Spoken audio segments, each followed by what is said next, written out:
অনেকেই বলছে ট্রাইব্যুনালে গেলে আপনার নাম আবার উঠে যাবে, কিন্তু আপনি ভাবুন তো, আপনি একজন ভারতীয় নাগরিক, এতে কোনো সন্দেহ নাই।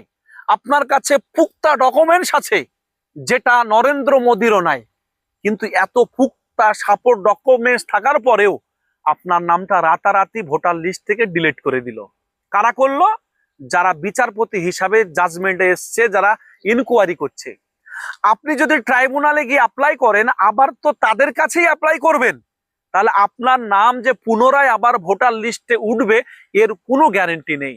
তাই আমি বলবো যে ভারতীয় আইন অনুযায়ী, ভারতীয় সংবিধান অনুযায়ী একজন ভারতীয় নাগরিকের নাম রাতারাতি ভোটার লিস্ট থেকে ডিলিট করে দিবে, এটা কি করে মানুষ মেনে নিতে পারে? যে ডিলিট করছে তার কি কোনো বিচার হবে না? যে ডিলিট করছে তার বিরুদ্ধে কি কোনো আইনানুগ ব্যবস্থা নিতে পারা যায় না? যে একজন ভারতীয়কে কিভাবে বাদ দিতে পারে? একজন বাংলাদেশিকে বাদ দেখ, একজন রোহিঙ্গাকে বাদ দেখ, আমাদের কোনো আপত্তি নেই। কিন্তু একজন ভারতীয় নাগরিক, সে হিন্দু হোক, মুসলিম হোক, জৈন হোক, বৌদ্ধ হোক, সে তো ভারতীয় নাগরিক, তার নামটা ভোটার লিস্ট থেকে বাদ যাবে কেন?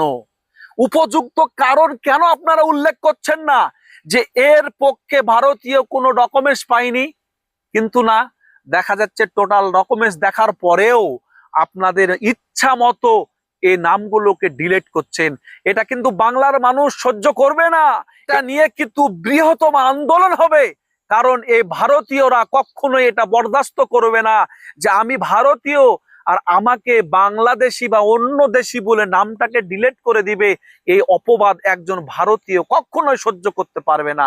তাই যারা ভিডিওটা দেখছেন অবশ্যই শেয়ার করে এর প্রতিবাদের জন্য তৈরি থাকুন। এই বাংলাতে নির্বাচন কমিশনারের বিপক্ষে যতক্ষণ আন্দোলন না হবে, ততক্ষণ ভারতীয় জনগণ সঠিক বিচার পাবে না।